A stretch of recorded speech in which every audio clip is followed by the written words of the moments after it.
الرحمن الرحیم نحمدہ ونصلی علی رسولہ الکریم۔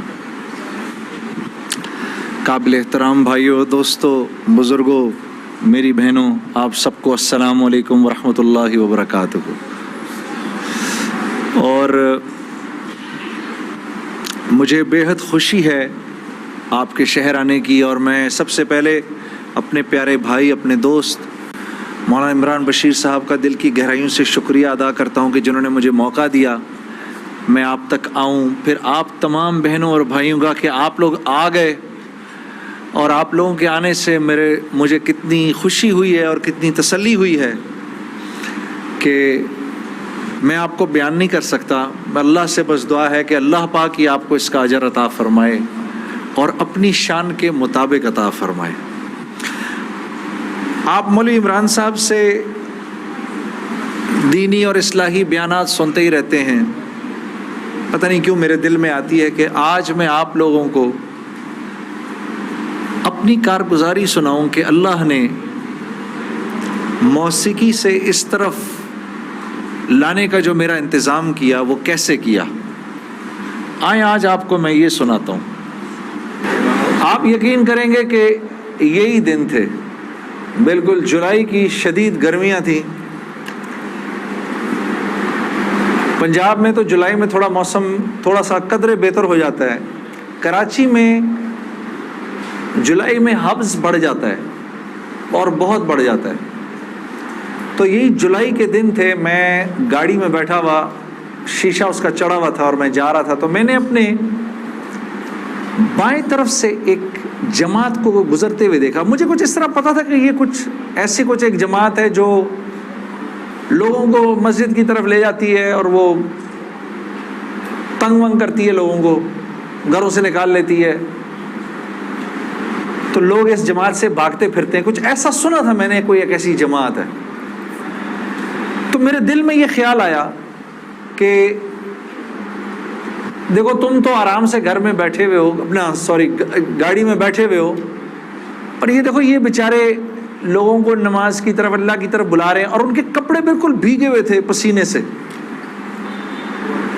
اور تم ان کے بارے میں غلط سوچ رہے ہو، ایسا نہ ہو کہ آگے جا کے تمہاری گاڑی وجے کہیں۔ تو اپنی گاڑی کو بچانے کے چکر میں نے وہاں سے یو ٹرن مارا، اور یو ٹرن مار کے میں واپس لایا، اور واپس لا کے میں نے گاڑی کو یہ جماعت کے کچھ جو ساتھی تھے ان کے آگے روک لیا۔ روک کے میں گاڑی سے اتر کے میں جو جماعت کا جو سب سے آگے جو تھے بزرگ تھے، میں ان کے پاس گیا اور میں نے جا کے ان سے ایسے ہاتھ ملا کر میں نے کہا جی آپ بڑا اچھا کام کریں، میرے لیے بھی دعا کریں، ایسے ہی کہہ دیا میں نے۔ تو انہوں نے میرا ہاتھ پکڑ لیا اور مجھے کہنے لگے میں آپ کے لیے ضرور دعا کروں گا۔ اب مجھے کیا پتا کہ گشت پر نکلا ہوا ہو کوئی، اور وہ گشت پہ نکلا ہوا آدمی دعا کرے، یہ کیسے ہو سکتا ہے؟ اللہ قبول نہ کرے۔ ہو سکتا ہے اس اللہ کے ولی نے میرے لیے دعا کر دی ہو۔ اب آپ لوگ اللہ کا نظام دیکھیں میری بہنوں اور میرے بھائیوں، بہت عجیب بات ہے۔ اس جماعت میں ایک جو لڑکے تھے ان میں سے ایک نے اپنی مسجد میں جا کر بتایا کہ تمہیں پتہ ہے آج ہمیں روکا کس نے؟ تو انہوں نے کہا بھائی کس نے روکا؟ کہا وہ سنگر نہیں ہے جنید جمشید، اس نے آج، یہ لوگ مقامی گشت کر رہے تھے، اس نے گشت کے دوران ہمیں روک لیا، اس نے ہم سے ایسے کہا بھائی ہمارے لیے دعا کرنا۔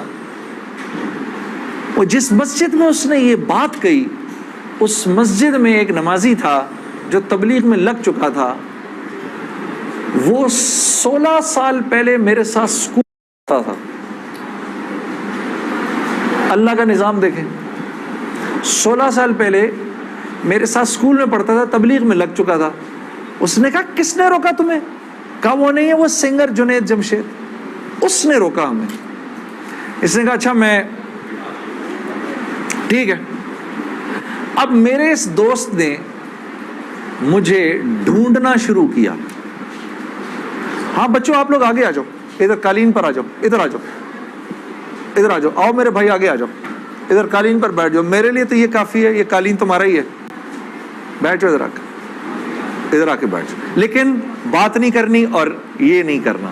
آپ نے انکل کی بات سننی ہے ٹھیک ہے یہ نہیں کرنا، یہ نہیں کرو تھوڑی دیر کے لیے، کیونکہ اگر یہ کرتے رہو گے پھر بیٹا سمجھ ہی نہیں آئے گی ہم نے کیا بات کی.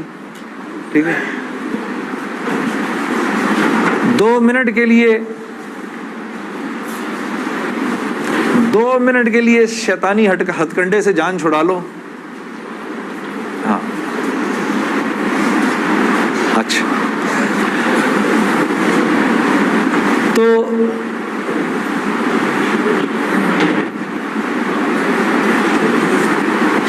خیر میرے اس دوست نے مجھے ڈھونڈنا شروع کیا، اور اس واقعے کی کوئی تقریباً 1-1.5 مہینے بعد اس نے مجھے ڈھونڈ لیا. اور ایک دن جی میرے گھر فون آتا ہے، جنید. اب میں نے جب اس کا مجھے پہچانا، اس نے بولا جنید مجھے پہچانا. آپ یقین کریں گے میں 16 سال بعد اس کی آواز سن رہا تھا، میں پہچان گیا. میں نے کہا جنید بول رہے ہو؟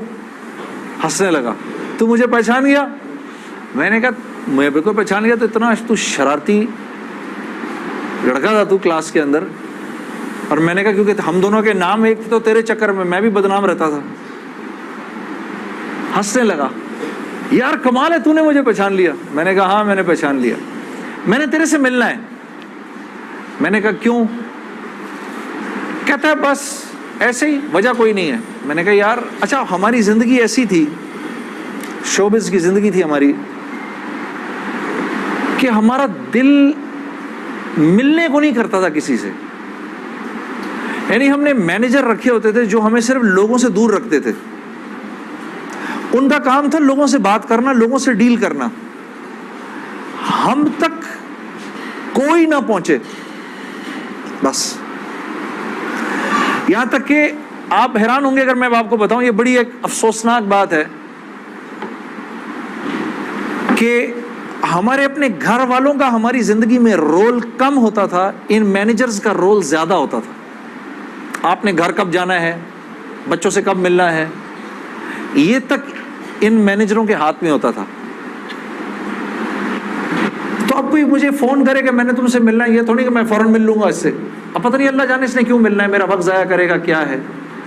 تو میں نے جنید غنی سے کہا کہ یار بغیر وجہ کے کیوں ملنا ہے تم نے، بس ایسے ہی.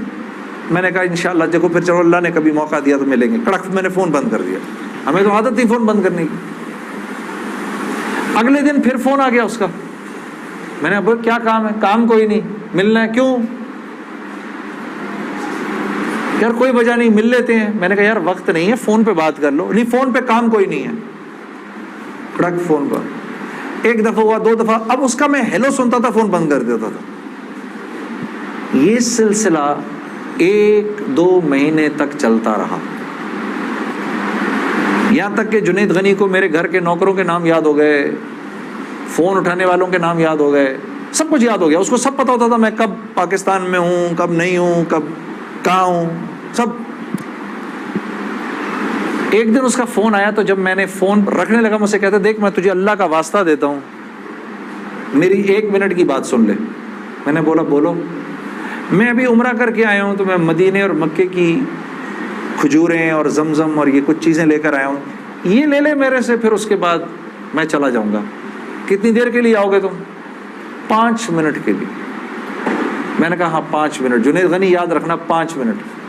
5 منٹ.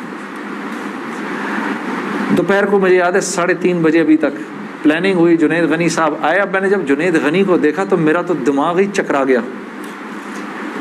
کیا دیکھتا ہوں، سفید لباس جیسے مولوی صاحب نے پہنا ہوا ہے، سر پہ پگڑی، اتنی بڑی داڑھی، اوپر واسکٹ پہنی ہوئی اس نے، پائنچے اس کے اوپر. میں نے کہا جنید غنی یہ تجھے کیا ہو گیا؟ کہتا ہے مجھے کیا ہو گیا؟ میں کیا کہوں تجھے کیا ہو گیا؟ میں نے کہا یہ تیرا حال تیرے جیسا ہے شیطان، یہ اتنا بڑا بزرگ بنا ہوا. آؤ بیٹھو میرے پاس. آیا میرے پاس بیٹھا. اس نے مجھے کھجوریں دیں، زمزم دی، جانماز دی، اور پورے 5 منٹ میں کہتا ہے میرے 5 منٹ پورے ہوئے، اب میں چلتا ہوں. میں نے کہا نہیں اب بیٹھ جاؤ. بیٹھ جاؤ, مجھے بتاؤ یہ سب کیا ہے. پھر مجھے کہنے لگا چل چھوڑ اس کو یار, اسکول کی بات کرتے ہیں. میں نے کہا اسکول چھوڑو, مجھے بتاؤ یہ کیا ہے, یہ کنہوں نے تمہارا حال کیا. یہ اسے کہنے لگا مل لو ان سے.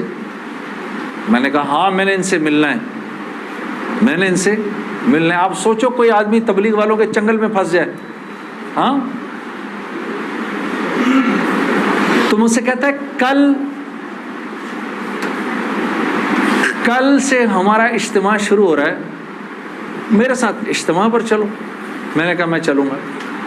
تو میں کل تمہیں پک کرنے آؤں گا, صبح کے وقت پک کرنے آؤں گا. آپ یقین کرو 5 منٹ کے لیے آیا تھا, 3.5 گھنٹے میں نے بٹھا کے رکھا اس کو اپنے پاس. میں اس سے باتیں سنتا رہا, جنید غنی کیا, پھر کیا ہوا, پھر کیا ہوا, پھر کیا ہوا, کیا ہوا, کیا ہوا. آخر میں نے کہا میں تمہارے ساتھ اجتماع پر چلوں گا. خیر جی, میں تیار ہو گیا. میں نے اپنی نئی صاف ستھری جینز نکالی, اپنی میں نے ٹی شرٹ نکالی, لمبے لمبے میرے بال تھے. ہاں, میں تیار ہو گیا جس طرح میرا خیال تھا بہترین طریقے کا تیار ہونے کا. میں ہو گیا تیار. اب جب میں وہاں پہنچا, اترا, میں نے جا کے اجتماع دیکھا تو میں نے دیکھا کہ ہر آدمی شلوار قمیض میں, ہر آدمی کے سر پہ ٹوپی. تو میں نے جنید غنی سے کہا جنید غنی سن, یہ مجھے کوئی مار وار تو نہیں دے گا ادھر ہے, کو میرا کوئی قتل وتل تو نہیں ہو جائے گا میرا. کہتا نہیں ہم لوگ مارنے والی پارٹی نہیں, ہم لوگ کھلانے والی پارٹی ہیں. میں نے کہا اچھا لے جاؤ مجھے اندر. پھر اب میں اندر جانا شروع ہوا اجتماع گاہ میں, تو میں نے دیکھا کہ لوگ ایک دم اکٹھے ہونا شروع ہو گئے. پیچھے سے مجھے آوازیں آئیں, ارے یار یہ تو جنید جمشید ہے یار. کو 2-4 آوازیں آئیں, ابھی یہ ادھر کیا کر رہا ہے. تو مجھے یہ بات بری بھی لگی ہلکی سی, کیا مطلب بھائی کہ تم بہت بڑے مسلمان ہو, میں نہیں آ سکتا کیا. خیر میں اندر گیا, اندر جا کر بیٹھا تو میں نے دیکھا ایک مجمع سب پہنچ گیا ملنے کے لیے, دیکھنے کے لیے. جو بھی جنید غنی نے مجھے بٹھایا, تم ادھر ہی بیٹھو یہیں پر, اور میں ابھی ایک صاحب کو لے کر آتا ہوں. خیر یہ مجھے بٹھا کر چلا گیا. اتنی دیر میں ایک نوجوان لڑکا, یہ جیسے بھائی لوگ بیٹھے ہیں اپنے, 18-19 سال کا, یہاں سے بیچ میں سے راستہ توڑ کے میرے پاس آ گیا. مجھے آ کر کہتا ہے جنید بھائی نماز پڑھتے ہیں آپ. تو میں اس کو ایسے دیکھنا شروع ہو گیا. اب میں نے کہا کیا جواب دوں میں اس کو, ہاں بولوں کہ نہیں بولوں, سچ بولوں کہ جھوٹ بولوں. میں دیکھتا رہا اس کو, دیکھتا رہا, لیکن اندر ہی اندر نا مجھے غصہ آنا شروع ہو گیا کہ اب یہاں یہ ہوگا, اگلا پوچھے گا آپ قرآن پڑھتے ہیں کہ نہیں پڑھتے ہیں, پھر اگلا پوچھے گا آپ روزے رکھتے ہیں نہیں رکھتے ہیں, آپ نے حج کر لیا. مطلب یہاں اب میری کیا اب یہاں پر کیریکٹر اسیسنیشن ہوگی کیا؟ میں ابھی یہاں پر کیریکٹر اسیسنیشن کروانے آیا ہوں, اپنی کردار کشی کروانے آیا ہوں میں یہاں پر. تو میں نے وہ لڑکا جو ساتھ بیٹھا تھا, میں نے کہا یار اس کو بولو جنید غنی کو, یہ مجھے غلط جگہ لے آیا, میں یہاں سے جا رہا ہوں ابھی. وہ بھاگا گیا اس کے پیچھے, اس کو لے کر آیا. جنید غنی نے کہا کیا ہو گیا یار جنید, کیا ہو گیا؟ میں نے کہا یار کچھ نہیں. تو وہ کہتا ہے یہ ابھی ایک لڑکے نے آ کے پوچھا تھا ان سے آپ نماز پڑھتے ہیں نہیں پڑھتے ہیں. تو جنید غنی نے کہا تو نے اس لڑکے کو آنے کیوں دیا؟ اتنا غصے ہوا وہ اس پہ. میں نے جنید غنی کو ٹھنڈا کیا, میں خود بھی تھوڑا ٹھنڈا ہوا. میں نے کہا یار کیوں ناراض ہوتا ہے, وہ لڑکا بات تو صحیح کر رہا تھا نا کہ نماز پڑھنی تو چاہیے مجھے. تو اس نے جو جملہ بولا نا مجھے, وہ مجھے آج تک یاد ہے. جنید غنی نے جو جملہ بولا, اس نے کہا جنید ہم کیوں نہیں پوچھتے کہ تم نے کیوں نہیں کیا, ہم تو ترغیب دیتے ہیں, اس کے بعد اللہ سے دعا کرتے ہیں کہ اللہ وہ نیکی کرنے کی توفیق دے. ہاں وہ آج بھی مجھے وہ بات یاد ہے. اللہ پاک یہ مجھے بھی عطا کرے کہ ہم کسی سے یہ نہ کہیں بھائی تم نے کیوں نہیں کیا یہ, بلکہ نیکی کی ترغیب دیں اور پھر اللہ سے رات کو دعا کریں اللہ میرے اس بھائی کو, میری اس بہن کو توفیق دے وہ اس نیکی کو کر سکے. پھر میں نے کہا جنید غنی کو چل چھوڑ یار, میں ادھر ہی بیٹھا ہوں, میں کہیں نہیں جا رہا. اب جنید غنی صاحب نے ایک صاحب کو بلایا, ان کا نام تھا ڈاکٹر بلند اقبال. ابھی جب میں شان رمضان کرنے, ابھی جب میں ابھی شان رمضان کر رہا تھا نا, یہ ابھی کچھ پچھلے رمضان میں, تو ڈاکٹر بلند اقبال صاحب بڑے عرصے بعد مجھے ملنے آئے، میں ملا ان سے، بڑی خوشی ہوئی، میں نے ان کو یاد کرایا وہ واقعہ جو میں اب آپ کو سنانے لگا ہوں۔ تو ڈاکٹر بلند اقبال صاحب میرے سامنے آ کے بیٹھ گئے، اور ڈاکٹر بلند، اب تبلیغ والوں کا بہن میں ذرا سا آپ کو بتاؤں کہ تبلیغ والے نا اب وہ سامنے والے کو جانتے نہیں ہیں، لیکن اس کو اللہ کی دعوت تو دینی ہے، تو آپ پہلے اس سے پوچھتے ہیں بھائی آپ کیسے ہیں، خیریت سے ہیں، آپ کا اسم گرامی کیا ہے؟ اچھا ماشاء اللہ ماشاء اللہ، بڑی خوشی ہوئی آپ سے مل کے، یہ میرا نام ہے، بڑا اچھا کیا آپ آئے۔ پھر باتوں باتوں میں پوچھتے ہیں کہ آپ کیا کرتے ہیں، تو میرے سے بھی انہوں نے پوچھ لیا، تو جنید صاحب آپ کیا کرتے ہیں؟ تو میں چپ کر گیا۔ اچھا کوئی بات نہیں، آواز آ رہی ہے نا میری؟ ٹھیک ہے، اللہ آپ لوگوں کو خوش رکھے۔ جی جی، میرے سے پوچھنے لگے جنید صاحب آپ کیا کرتے ہیں؟ اب میں اس کی شکل دیکھنا شروع ہو گیا، میں نے کہا ابھی تک تو جی جی جی، اچھا اچھا اچھا اچھا، ہو رہی ہے اس کی ریکارڈنگ؟ اچھا اچھا، چلو آپس میں بات نہیں، آپس میں بات نہیں، میرے سے سن لو، آپس میں بات نہ کریں۔ تو میرے سے نا اب میں ان کی شکل دیکھوں، میں نے کہا اب تک مار نہیں پڑی تو اب پڑے گی، اب جو میں نے بتایا نا میں کیا کرتا ہوں۔ تو میرے چہرے کے بدلتے ایکسپریشنز دیکھ کے نا جنید غنی نے ان سے کہا ارے ڈاکٹر صاحب آپ اس کو نہیں پہچانتے؟ یہ وہ ہے نا جس نے دل دل پاکستان گایا ہے۔ ڈاکٹر صاحب کہتے ہیں ارے واہ واہ واہ واہ واہ واہ واہ واہ، مسلمان کی تو شان ہی یہی ہے، جس کام کو کرتے آگے بڑھ جاتا ہے۔ میں نے کہا یہ آدمی ٹھیک آدمی ہے،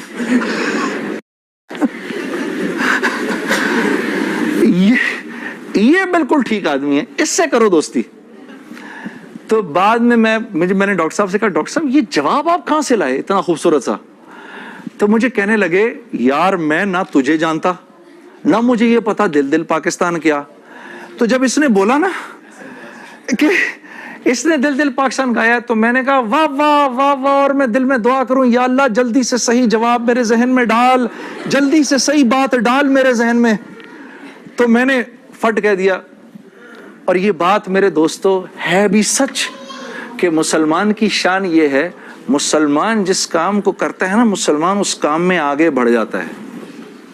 ساری دنیا میں جن کاموں کو آپ برا کام سمجھتے ہیں نا کہ یہ برے کام ہیں، ان برے کاموں کو بھی اگر کبھی کسی مسلمان نے کیا نا تو یقین کرو غیروں سے بھی زیادہ کیا۔ ہاں یقین کرو، مسلمان ایک عجیب امت ہے، ہم سے بہتر کوئی نہیں، کنتم خیر امہ، بس یہ ہر لائن سے بہترین امت ہے۔ جس کو اللہ ہی کہہ دے تم بہترین ہو تو پھر ہمیں دوسروں سے پوچھنے کی کیا ضرورت ہے کہ ہم اچھے ہیں کہ برے ہیں؟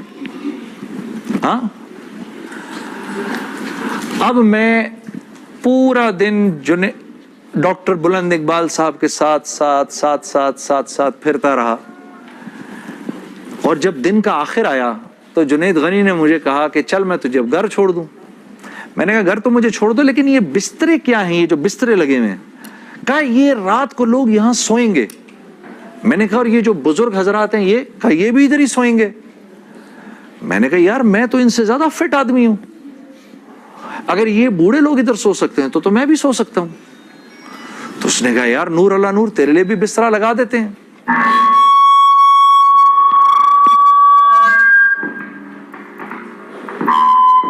جی اب ٹھیک ہے، تو مجھے کہنے لگا تیرے لیے بھی بسترا لگا دیتے ہیں۔ میں بھی سو گیا ادھر ہی اس رات کو۔ وہ شاید زندگی کی پہلی دفعہ زندگی میں رات کو تہجد کی نماز پڑھی، اٹھا دیا اس نے بیچ میں۔ تو ایک دن گزرا، دوسرا دن گزرا، تیسرے دن مولوی طارق جمیل صاحب کا بیان تھا۔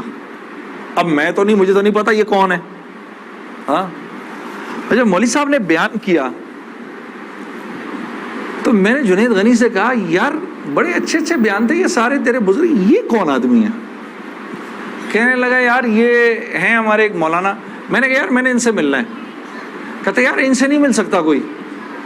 میں نے کہا بھائی میں اس ملک کے صدر سے بھی مل سکتا ہوں اور اس ملک کے پرائم منسٹر سے بھی مل سکتا ہوں، یہ مولوی سے ملنا کیا مشکل ہے؟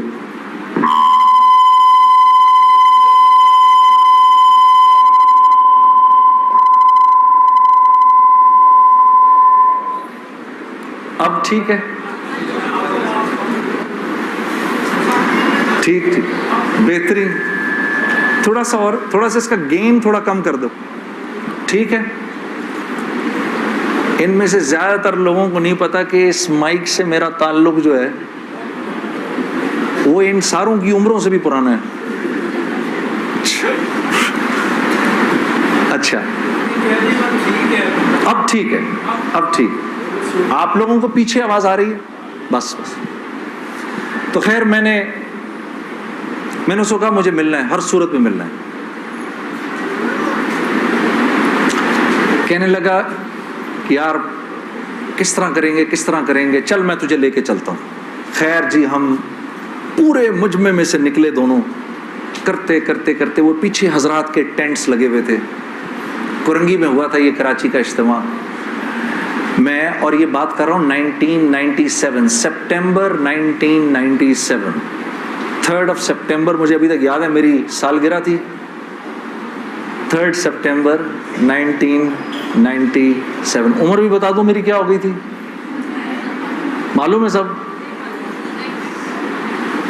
آپ کو سب کو پتہ چلے گا 50 سال کا تو ہو ہی گیا ہوں نا میں، ہاں اب کیا ڈرنا، جو 50 سال کا بندہ ہو جائے وہ کیا عمر چھپایا اپنی۔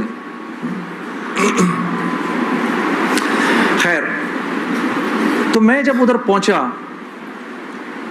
تو وہاں پر ایک لڑکا ایسے ڈنڈا لے کر کھڑا ہوا مولوی صاحب کے کمرے کے باہر، تو مجھے دیکھ کر وہ مسکرانے لگا، جنید بھائی آپ ادھر کیا کر رہے ہیں؟ اب مجھے 3 دن تو گزر گئے تھے۔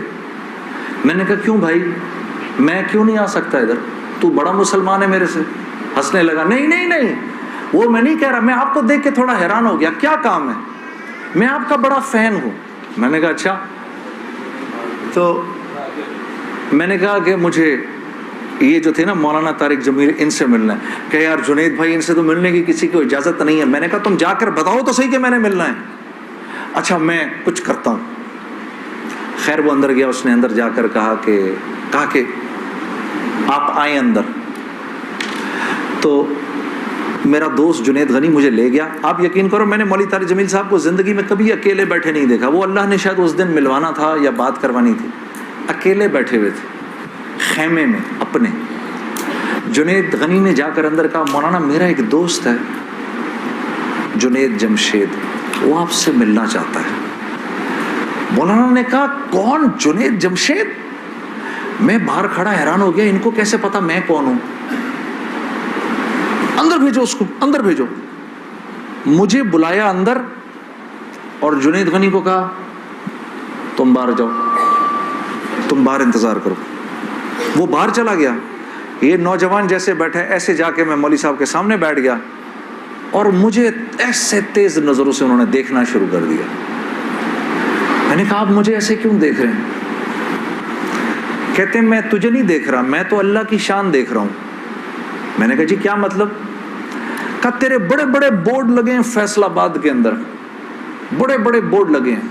میں اکثر ان بورڈز کو دیکھ کر کہتا تھا، مجھے بعد میں مولانا نے بتایا، میں ان کو بورڈز کو دیکھ کر کہتا تھا ہر ایک کو ہدایت مل سکتی ہے، اس کو نہیں مل سکتی۔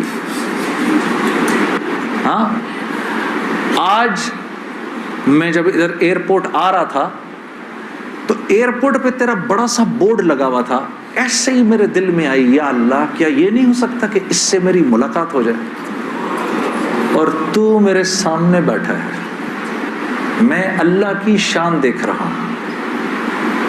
تو میں نے کہا اچھا۔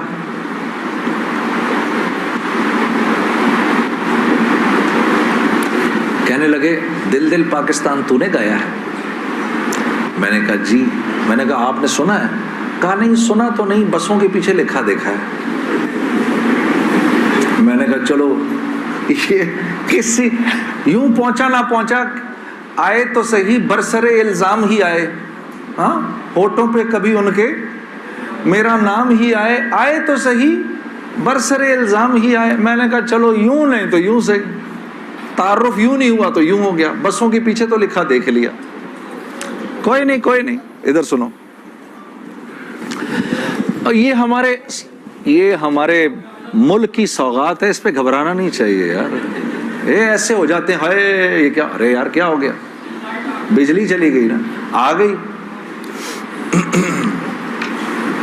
یہ تو ہمارے ملک کی سوغات ہے، اس پہ گھبرانا نہیں چاہیے. ہاں اس پہ اس لیے نہیں گھبراؤ. آپ نہیں گھبراؤ گے نا تو غیر بھی نہیں گھبرائیں گے. جب آپ گھبرا جاتے تو غیر بھی کہتے ہیں ہاں یار کوئی عجیب سی بات ہو گئی ہے. تو ہاں ان کو بھی بولو یوز ٹو ہو جاؤ بھائی، ہم لوگ مل بانٹ کے کھانے والے ہیں. کبھی آپ کے گھر نہیں تو کبھی ان کے گھر نہیں، ہاں کبھی میرے گھر تو کبھی آپ کے گھر. تو اس پہ گھبرانا نہیں چاہیے. خیر، تو میں نے مولوی صاحب سے کہا مولانا میرا ایک سوال ہے. ایک پاکستانی نوجوان میری عمر کا، جس نام شہرت کا تصور بھی نہیں کر سکتا، وہ سب کا سب میرے پاس موجود ہے، لیکن میں اندر سے خالی ہوں. لوگ اس بات کو نہیں جانتے. لوگ سمجھتے ہیں کہ میں بہت خوش ہوں، لیکن میں اندر سے بہت پریشان ہوں. بہت اضطراب ہے اور اس کی وجہ مجھے سمجھ نہیں آتی. فرمانے لگے تیرا مسئلہ یہ ہے کہ تجھے چوٹ لگی ہے سیدھے گھٹنے پر اور تو مرم لگا رہا ہے الٹے گھٹنے پر. میں نے کہا جی وہ کیسے؟ فرمانے لگے دیکھو اللہ نے انسان کو دو چیزوں سے بنایا ہے. ایک مٹی سے بنایا ہے، ایک جسم سے بنایا ہے جو کہ مٹی کا بنا ہوا ہے، اور ایک روح ہے جو اللہ کا امر ہے. ٹھیک؟ تو جسم کیونکہ مٹی کا ہے اس لیے اللہ نے اس کی ہر ضرورت کو مٹی میں رکھا ہے. جو کھانا ہم کھاتے ہیں، جو کپڑے ہم پہنتے ہیں، جو پانی ہم پیتے ہیں، جن گھروں میں ہم رہتے ہیں، جو چیزیں ہم استعمال کرتے ہیں، یہ سب جسم کی ضرورت کی چیزیں ہیں. اور کیونکہ جسم مٹی کا ہے تو اللہ نے ان تمام ضرورتوں کو مٹی میں رکھا ہے. روح اللہ کا امر ہے، یہ آسمانوں سے آئی ہے تو اس کی خوراک بھی آسمانوں پر ہے، زمین میں نہیں ہے. پھر فرمانے لگے اگر میں تم کو سونے کے ایک محل میں بند کر دوں اور 4 دن کھانے کو نہ دوں تم کیا کرو گے؟ میں نے کہا ظاہر سی بات ہے میں چیخوں گا کہ مجھے کچھ کھانے کو دو. کہا بس یہی حال تیری روح کا ہے کہ تیرا جسم اچھے اچھے کپڑے پہنتا ہے، بڑی بڑی گاڑیاں چلاتا ہے، اچھے اچھے محلوں میں رہتا ہے، اور تو اپنے آپ کو سیٹسفائی کرنا چاہتا ہے، لیکن اندر تیری روح جو ہے وہ بھوکی ہو کے جب چیختی ہے تو تیرے سر میں درد ہوتا ہے. تو اس روح کی بھوک کا بھی تو علاج کر. تو میں نے کہا اس کی خوراک کہاں ہے؟ کہا یہ آسمانوں سے آئی ہے تو اس کی خوراک بھی آسمانوں پر ہے، زمین میں نہیں ہے. اور دل کے سکون، چین اور اطمینان کا تعلق اس مٹی کے بنے ہوئے جسم سے نہیں ہے بلکہ اس آسمان سے آئی ہوئی روح سے ہے. تو میں نے کہا اس کی غذا کیا ہے؟ فرمانے لگے اس کی غذا اللہ کا کلام ہے، اللہ کے حکم ہے. اس کی غذا نبی کی زندگی ہے، نبی کے طریقے ہیں، نبی کی سنت ہے. وہ جب تک اس کو ملیں گے نہیں یہ بھوکی رہے گی، اور جب یہ بھوک کر چیخے گی تو پھر تم تو مسلمان ہو، تمہیں تو پتہ ہے، غیروں کو تو پتہ نہیں. وہ دماغ کی اس چیخ کو سلانے کے لیے کبھی شراب پیتے ہیں، کبھی نشے کرتے ہیں، لیکن یہ تو جب تک روح بھوکی ہے اس وقت تک اندر سے تم مضطرب رہو گے، سکون چین نہیں ملے گا. اور پھر قرآن کی وہ آیت پڑھی مجھے آج بھی یاد ہے، الا بذکر اللہ تطمئن القلوب، کہ اللہ پاک چیلنج دے رہے ہیں سب کو کہ اگر دل کا سکون، چین اور اطمینان چاہیے میرے بندو، مالداروں، حکومت والوں، دولت والوں، شہرت والوں، اگر تمہیں دل کا سکون، چین، اطمینان چاہیے تو تمہیں مجھ سے تعلق بنانا پڑے گا، مجھ سے یاری لگانی پڑے گی. مولانا کی یہ بات سن کر میں تو پہلے ہی پریشان تھا، 3 دن سے بیان سن رہا تھا، میں تو دھاڑے مار کے رونا شروع ہو گیا. روتا رہا بڑے دیر تک. پھر جب مجھے تھوڑا سا چین آیا تو میں نے کہا مولوی صاحب اس کا مطلب کیا ہے، میری پوری زندگی برباد ہو گئی؟ تو فرمایا نہیں، بالکل بھی نہیں، کہ یہ معاملہ تم دنیا والوں سے تھوڑی کر رہے ہو، یہ معاملہ تم تو اللہ سے کر رہے ہو. اور اللہ کے ہاں معاملہ کیا ہے اللہ کے ہاں معاملہ کیا ہے کہ ابھی انسان اللہ رب العزت سے معافی مانگنے کا ارادہ ہی کر رہا ہوتا ہے، دل میں ابھی خیال ہی آ رہا ہوتا ہے کہ اللہ رب العزت اگلے پچھلے معاف کر دیتے ہیں سارے۔ پھر مجھے فرمایا، یہ مجھے پھر بات سنائی، حدیث قدسی سنائی کہ میرے بندے، تو یہ زمین و آسمان سارے کے سارے اگر اپنے گناہوں سے بھر دے، جو کہ تو بھر نہیں سکتا، اگر تمام جن و انس بھی مل جائیں تو بھر نہیں سکتا، لیکن اگر تو نے ایسا کر بھی دیا، ایک مرتبہ اگر تو نے کہا اے اللہ مجھے معاف کر دے، تو نہ صرف یہ کہ ہم تمہیں معاف کر دیں گے، بلکہ تم ایسے ہو جاؤ گے جیسے تم نے ان گناہوں کو کیا ہی نہیں۔ میں تو بے یقینی کی حالت میں مولانا کو دیکھنے لگا، میں نے کہا مولوی صاحب واقعی؟ کہا ہاں۔ پھر پوچھنے لگے کیا ارادہ ہے؟ اب میرا ارادہ میوزک چھوڑنے کا تو نہیں تھا کہ میں نے کہا ادھر آؤ، وہ کیا کہ نمازیں بخشوانے آئے، کیا روزے گلے پڑ گئے؟ ہاں جی، میرا تو کوئی پروگرام نہیں تھا میوزک چھوڑنے کا، لیکن گناہ بھی بخشوانے تھے۔ تو پھر مجھے کہنے لگے توبہ کرو گے؟ میں نے کہا مولوی صاحب کس چیز سے؟ کہا اپنی اس پچھلی زندگی سے۔ میں سوچ میں پڑ گیا۔ اچھا، میں نے کہا جی میں توبہ کرتا ہوں۔ میں نے توبہ کی، یا اللہ میوزک چھوڑنے کا تو میرا کوئی موڈ نہیں، یہ مولوی بھی اللہ جانے کیا کہہ رہے ہیں، لیکن اگر تجھے اس سے کوئی میرے لیے بہتر زندگی نظر آتی ہے تو تو مجھے اس زندگی پہ لگا دے کہ واقعی میں چاہتا ہوں کہ تجھے راضی کر سکوں، تجھے خوش کر سکوں۔ اے اللہ پچھلی پوری زندگی پر توبہ کرتا ہوں، اگلی زندگی تیرے حکموں پر چلنے کی کوشش کروں گا۔ اگر تو واقعی ایسا ہے جیسا یہ مولوی صاحب فرما رہے ہیں تو تو مجھے معاف کر دے۔ میں نے کہا توبہ کر لی۔ مولوی صاحب نے کہا اب کیسا محسوس کر رہے ہو؟ میں نے کہا جی بہت ہلکا۔ پھر میں نے کہا لیکن مولوی صاحب بات تو یہ ہے کہ اگر میرے پچھلے سارے معاف ہو گئے اور اس پر اللہ نے اگر جنت دی تو میری تو بہت ہی بڑی جنت ہوگی، آپ سے بھی بڑی۔ تو فرمانے لگے نہیں بیٹا اتنی جلدی نہ کرو، تمہیں وصول تو ہم ہی نے کیا ہے، جو تجھے ملے گا اس سے تو بڑا ہمیں ملے گا ہی ملے گا۔ ہاں، لیکن میں نے کہا مولوی صاحب، اور بہنیں اس بات کی تصدیق کریں گی، موسیقی تو روح کی غذا ہے کہ نہیں؟ ہاں، یہ سیالکوٹ کی خواتین یقین کرو پورے ملک کی پہلی بہنیں ہیں جو کہہ رہی ہیں نہیں، ورنہ اگر کسی نے نہیں بولا تو چپ ضرور رہی ہیں، سارے مردوں نے بولا ہے موسیقی روح کی غذا نہیں ہے۔ موسیقی روح کی غذا ہے جی؟ یہ دیکھو اب آواز آئی ہے، اب ایسا لگ رہا ہے کوئی بیٹھ کے سن رہا ہے جی۔ موسیقی روح کی غذا ہے جی؟ شاباش، اللہ آپ لوگوں کو اس پر چلا دے۔ اللہ رب العزت آپ کے موبائلوں میں جتنے بھی گانے ہیں سب اڑا دے اسی وقت، گھروں میں جتنی کیسٹیں ہیں سب ٹوٹ جائیں، اللہ کرے ساری سیڈیاں ٹوٹ جائیں، اللہ پاک ایسے کرے گانے کی آواز ہی نہ سننے کو ملے آج کے بعد آپ میں سے کسی کو۔ یہ سوچ لو آمین قبول ہو جائے گا، اب سوچ کے بولنا آمین۔ تو مولوی صاحب نے مجھے کہا کہ نہیں، موسیقی روح کی غذا نہیں ہے، موسیقی نفس کی غذا ہے۔ موسیقی کس کی غذا ہے؟ نفس کی۔ یہ واقعی نفس کی غذا ہے، اور یہ ایسا زہر ہے، یہ جب اندر جاتا ہے تو پتہ ہی نہیں چلتا کہ نقصان کتنا کر گیا ہے۔ ٹرائی نہ کرنا، لیکن آپ کہیں جا کر اللہ کی بات سنیں، اس کے بعد جا کر 5 منٹ کا گانا سنیں، ساری صفائی ہو جائے گی، اندر ساری صفائی ہو جائے گی۔ میں یہ نہیں کہ بعد میں مجھ سے لوگ پوچھتے ہیں حلال ہے حرام ہے، اس کے لیے تو یہ مولوی بیٹھے ہوئے ہیں نا، ان سے پوچھو۔ میں آپ کو وہ بتا رہا ہوں جو ہوتا ہے، میں آپ کو وہ بتا رہا ہوں جو ہوتا ہے، کہ یہ انسان کو بے باک کر دیتی ہے۔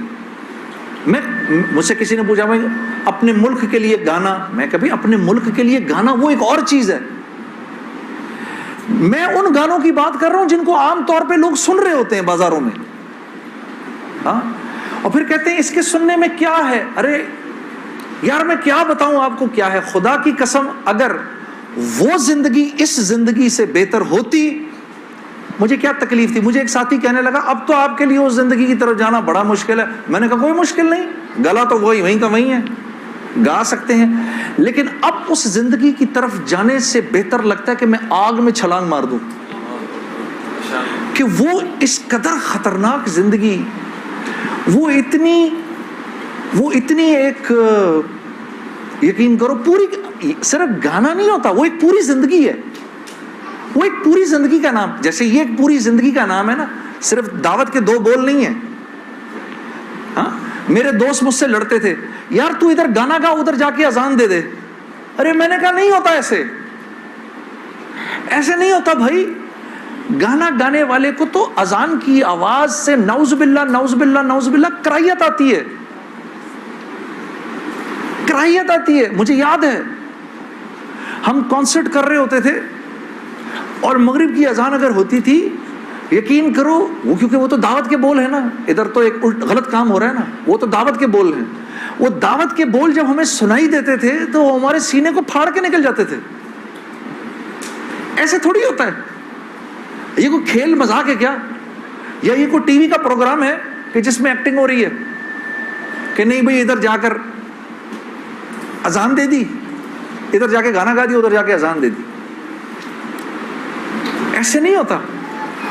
اور پھر اللہ کے نیکی کے کام کرنے کی تو اللہ کی طرف سے توفیق ملتی ہے میرے دوستوں.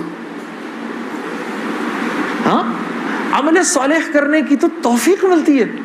یہ ایسی تھوڑی کو میرا مطلب ہے خالہ جی کا کھیل ہے کہ 95% نماز نہیں پڑھ رہا اور 5% نماز پڑھ رہا ہے.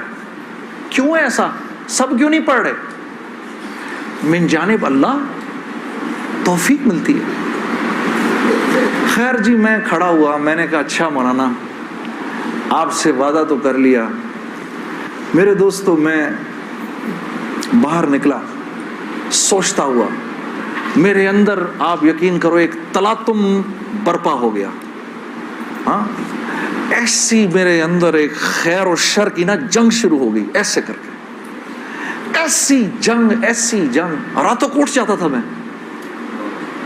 اور پوری رات بیٹھا رہتا تھا ایسے, جانماز کھول کے میں بیٹھ جاتا تھا, سوچتا رہتا تھا میں کیا کرنے لگا ہوں. ایک لمحے خیال آتا تھا نہیں بڑی نیکی کا کام کر رہا ہے تو لوگوں میں محبتیں پھیلا رہا ہے, لوگ خوش ہو رہے ہیں. دوسری طرف خیال آتا تھا یار کیا یہ اللہ رسول کو یہ بات منظور ہے, ان کو پسند ہے, میں کیا کر رہا ہوں. پھر یہ خیال آئے ارے نہیں ان مولویوں کی نہ سننا.